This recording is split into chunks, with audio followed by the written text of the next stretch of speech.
De warmte zit in de loft en daardoor hebben de iepen loftzwembaden vreed de eerste echte drokte.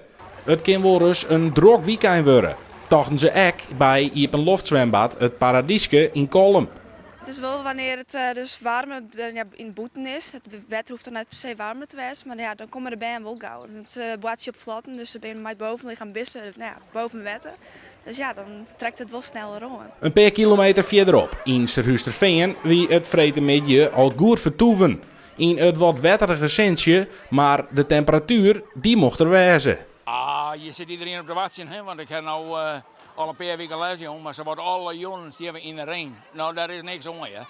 En mijn mooi waar is alles mooier. En dat is voor u ook zo. Dit is de top of the world. Dit is geweldig. En ja, hier vinden we het meest aan. Alle druk is, dan heen wordt het waan. Je moet het even een beetje corrigerend optreden, maar dat is heel weinig hier. De meeste ben heel nog vrij. Totdat het zitten van, nou ja, wie nog even wat verkeerde denkt, dan gruppen we even in. Maar dat is voor de rest. Het is hier heel gemoedelijk. Toen kies mijn vriend en mijn vriendin kies je gewoon altijd lekker terug om te zwemmen.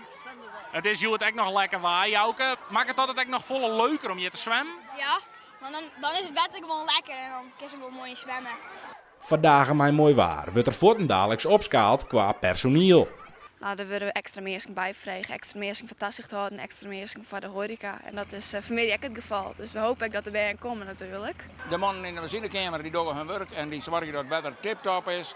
De temperatuur is geweldig van het wetter. Nou ja, en dan wacht je wat mooi waar en dan komt het volk. Nou ja, en dat is waar we op kijken vanzelf. Hè. Is de bommetjeskoning van de Waarden of van het Veen? Oh, nee, dat denk ik net. No?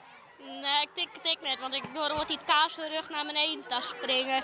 3, 2, 1, 0!